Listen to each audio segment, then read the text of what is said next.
कई लोग तो कहते थे, देखते थे कि आप क्यों बैठी हो इधर, आप घर जाओ। काफ़ी लोग मुझे आए हैं, उन्होंने आके मुझे कहा है कि आप घर बैठ जाओ, आपके मुलाजिम आपको घर बैठे पैसे दे दिया करेंगे जो कमाएंगे ईमानदारी से। मैंने कहा नहीं, ऐसा नहीं होता। जब कोई पंचर लगवाने आता है, जाहिर है एक औरत पंचरों वाली दुकान पे बैठी हो तो उसके लिए वो अजीब सा होगा ना मर्दों के लिए, क्योंकि फ़र्स्ट टाइम पाकिस्तान में, मेरे ख्याल में फ़र्स्ट टाइम ही ऐसा है। तो जब वो आते थे, नज़रें कुछ इस तरह की थी कि देख के बंदे को खुद शर्म आ जाती है। उन चीज़ों लोगों के फिर बजाय मैं किसी के आगे हाथ फैलाऊं, किसी के लिए किसी से मांगूं, इससे अच्छा नहीं है कि मैं खुद आके शॉप पे बैठूं, काम करूं।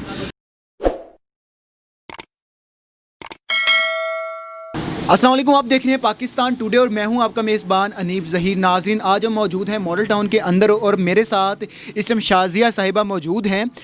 आपने देखा जैसे मेरे पीछे टायर वगैरह पड़े हुए हैं, ये एक पंक्चर की दुकान है जहां मैं इस वक्त मौजूद हूं। कहानी कुछ इस तरह से है कि कुछ साल पहले इनके जो हस्बैंड थे उनकी डेथ हो गई और डेथ के बाद देखा तो ये जाता है कि जो बिज़नेस होते हैं वो या तो बेटे संभालते हैं या तो बिज़नेस बंद हो जाते हैं। इनका बेटा कोई नहीं था, जिसके बाद ये चांसेस थे कि शायद दुकान बंद हो जाए, लेकिन इन्होंने क्या किया, इन्होंने इस दुकान को टेक ओवर कर लिया। अब ये देखें कि आज तक आपने ऐसी कोई कहानी नहीं सुनी होगी कि कोई खतून किसी पंक्चर की दुकान पे पंक्चर की दुकान चला रही हो। एक अनोखी बात लगती है, लेकिन इन्होंने इसको ये प्रूव किया कि ये पंक्चर की दुकान पे बैठ के पंक्चर की दुकान चला सकती हैं। मॉडल टाउन के अंदर मौजूद हैं, पंक्चर की दुकान है, पंक्चर लग रहे हैं। इनके पास इस टाइम 4 के करीब मुलाजिम हैं और बड़े अच्छे तरीके से इनकी 8 बेटियां हैं, उनकी कफ़ालत भी कर रही हैं और बड़े अच्छे तरीके से सारे मामलात को लेकर चल रही हैं। चलते हैं, इनसे बात करते हैं। अस्सलाम वालेकुम। वालेकुम सलाम। मैम, कैसी हैं आप? शुक्र अल्हम्दुलिल्लाह। अच्छा, पहले तो मुझे ये बताएं कि ये एक अनोखी सी चीज़ है कि एक औरत एक पंक्चर की दुकान चला रही है, कभी नहीं सुना। तो आपको और आपके इर्द गिर्द के लोगों को ये एक्सेप्ट करने में, ये हज़म करने में कितना टाइम लगा? काफ़ी टाइम लगा। कई लोग तो कहते थे, देखते थे कि आप क्यों बैठी हो इधर, आप घर जाओ। काफ़ी लोग मुझे आए हैं, उन्होंने आके मुझे कहा है कि आप घर बैठ जाओ, आपके मुलाजिम आपको घर बैठे पैसे दे दिया करेंगे जो कमाएंगे ईमानदारी से। मैंने कहा नहीं, ऐसा नहीं होता। कोई 2 महीने, कोई 4 माह देगा, कोई 6 माह देगा, आखिर जाहिर है कि कोई ना कोई तो आके इधर मिल्कियत करेगा, किसी जिसकी भी हिम्मत होगी। तो मैंने कहा इससे अच्छा नहीं है कि मैं खुद जाके बैठूं। ये कोई 2-4 दिन की बात तो नहीं है, ये सालों साल बात है। मेरी अभी सबसे छोटी बेटी 4 साल की है, उसकी भी शादी करनी है। मेरा इसके अलावा और रोज़ी का ज़रिया कोई भी नहीं है। तो मैंने हिम्मत की अपने आप में, मेरी बेटियों ने मुझे हिम्मत दी, कुछ मुझे इस लड़कों ने, दुकान के लड़कों ने हिम्मत दी कि बाजी आप आएँ इधर बैठें, सिर्फ अपनी बच्चियों के लिए कि ये सफ़र बहुत लंबा है। आप भी साहब चलेंगे, लेकिन इनको ये सफ़र को जाने के लिए कि मुझे अपनी बच्चियों के लिए खुद करना पड़ेगा, बजाय मैं किसी के आगे हाथ फैलाऊं, किसी के लिए किसी से मांगूं।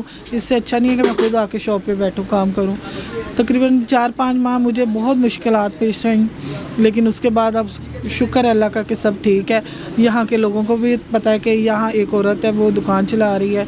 अब तो बल्कि मुझे हौसला अफजाई दी है कईयों ने नहीं भी दी, लेकिन शुक्र अल्हम्दुलिल्लाह कि अब सब कुछ ठीक है, चला रही हूँ दुकान। अच्छा, आपने बोला कि मुझे 4-5 माह मुश्किलात भी देखनी पड़ी, वो कौन कौन सी मुश्किलात थी? वो लोगों ने कोई आपको डिमोरलाइज़ करने की कोशिश की, तंग करने की कोशिश की? कौन कौन सी मुश्किलात आपके सामने? नहीं, लोगों ने बज़ाहिर खुद ऐसा तो अल्फाज तो नहीं बोले, लेकिन जब कोई पंचर लगवाने आता है, जाहिर है एक औरत पंचरों वाली दुकान पे बैठी हो तो उसके लिए वो अजीब सा होगा ना मर्दों के लिए, क्योंकि फ़र्स्ट टाइम पाकिस्तान में, मेरे ख्याल में फ़र्स्ट टाइम ही ऐसा है।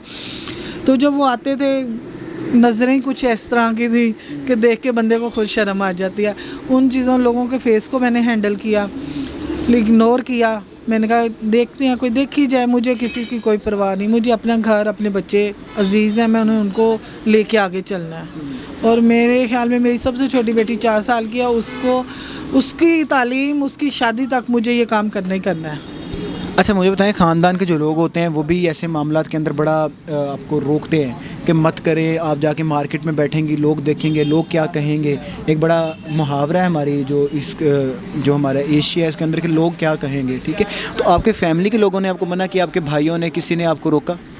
नहीं, मेरे ससुराल वालों ने मुझे रोका, बल्कि उनसे मेरी जंग चल रही है, एक किस्म की जंग ही कह लें उसको, चल रही है। और अभी तक चल रही है? हाँ जी, अभी तक चल रही है। मेरे से इस टाइम कोई भी नहीं बोलता। मेरे जो बच्चों के दयाल है उसमें से मेरे साथ कोई भी नहीं बोलता, सिर्फ इसी वजह से कि ये जाके शॉप पे क्यों बैठी है, हमारी इज़्ज़त में फ़र्क पड़ रहा है। मैंने कहा आपकी इज़्ज़त में फ़र्क पड़ता है तो आप मुझे घर बैठी को दो, कमा के बच्चे मेरे 8 बच्चे कोई पाल सकता है? 8 बच्चे हैं, 9वीं मैं हूँ, एक मेरा जेठ है, बूढ़ा है, वो मेरे साथ रहता है, 10 बंदे, हम 10 बंदे को कोई नहीं खिला सकता। इसी वजह से इस टाइम मेरे साथ कोई भी नहीं बोलता। वो इसी बात में कि आप घर बैठ जाओ तो आपको घर बैठे दे देंगे, लेकिन कोई करने वाला नहीं। वो तो खुद अपना पता नहीं किस तरह रोज़ी का चलाते हैं, काम चलाते हैं, घर अपना ख़र्चा किस तरह चलाते हैं, मुझे वो किस तरह हैंडल करेंगे। तो फ़िलहाल अभी मैं अकेली इधर ही बैठी हूँ। अच्छा, आप मुझे ये बताएं कि जैसे कि आपने बोला कि जब आप यहाँ पे आई तो लोग भी आपको ऐसी नज़रों से देखते थे कि आपको खुद शर्म आ जाती थी। आपने उन चीज़ों को हैंडल किया, आपकी 8 बेटियाँ माशाल्लाह घर में, आपने उनको पालना है, उसके अलावा जो ये आपके जो फैमिली मसाइल हैं वो भी आपके सामने हैं। तो कितना आपको खुद को मजबूत करना पड़ा है और कितना आप सोचती हैं इन सारी चीज़ों के बारे में? अगर मैं खुद अपने अल्फाज मुँह से बताऊँ ना तो शायद आप लोग या कोई अवाम मेरे पे यकीन ना करे। यकीन करके मेरे में बहुत हिम्मत, बहुत ज़्यादा, कि मैंने सबको एक साइड पे रख के ना सिर्फ अपने बच्चों को आगे रख के इस शॉप पे बैठे। इस शॉप के बैठने पे मेरे साथ कोई भी नहीं बोल रहा। भाई हैं वो तो ज़ाहिर उनको पता है कि हमारी बहन अकेली वो किधर जाएगी, बेवा है, बच्चे छोटे छोटे हैं, उनको लेके किधर जाएगी। उन्होंने मुझे हौसला दिया है कि आप बैठे काम करें। लेकिन जो मेरे ससुराल में मुझसे कोई भी नहीं बात कर रहा, कोई भी नहीं मिलता। बच्चों ने कहा ठीक है मामा, नहीं कोई बोलता ना बोले, हम आपके साथ हैं, हमें कोई खाने को नहीं देता कि हम किसी के तरले मिन्नतें करें। तो उनको सबको इग्नोर करके मैं बैठी हुई हूँ, अपने बच्चे पाल रही हूँ 2 साल के। शुक्र अल्हम्दुलिल्लाह, किसी से मांगने की ज़रूरत नहीं है।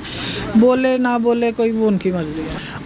जो ख़वातीन अपने जो खावंद की डेथ के बाद कहती हैं कि हमारा कोई आसरा नहीं है, कुछ भी नहीं है, उनके लिए आप मोटिवेशन की क्या बात करना चाहेंगे कि उनको भी कोई तहरीक मिले अपने अंदर से कि वो भी बाहर निकलें, काम करें, अपने बच्चों को पालें और इंडिपेंडेंट होकर जिएं? देखिए जी, जब औरत के 2-4 बच्चे हों ना, मर्द कोई भी नहीं संभालता, ठीक है। अगर शादी के लिए औरत कहीं जाएगी ना, वो उसके बच्चे नहीं संभालेगा, उसको संभालेगा।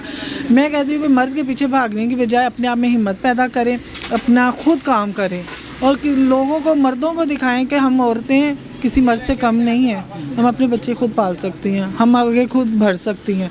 मैं भी एक हूँ, मैं भी अपने बच्चे भी पाल रही हूँ, खा पी भी रहे हैं, हम शुक्र है मैं बच्चों को पढ़ा भी रही हूँ, सारा कुछ कर रही हूँ। औरत किसी से कम नहीं है, मर्द से बिल्कुल कम नहीं है, बल्कि औरत में मर्द से ज़्यादा हिम्मत है, क्योंकि वो घर भी देख रही है और दुकान भी देख रही है, बाहर का काम करके रात को घर जाके बच्चों को भी पालती है, खाना भी तैयार करती है।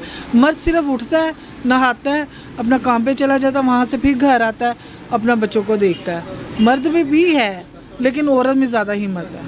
जी, तो बिल्कुल आपने ठीक फरमाया कि औरत में हिम्मत है और औरत बाहर निकल के काम कर सकती है। जी, तो ये थी आज की मोटिवेशनल स्टोरी, जिसमें आपने देखा कि एक खतून किस तरह, पाकिस्तान की पहली खतून होगी मेरा ख्याल से, जो पंक्चर की दुकान चला रही है, लोगों को भी फेस कर रही है, अपना घर भी चला रही हैं और अपनी ज़िंदगी से बड़ी मुतमईन भी हैं। इसी के साथ मुझे दीजिए इजाज़त। अल्लाह हाफिज़।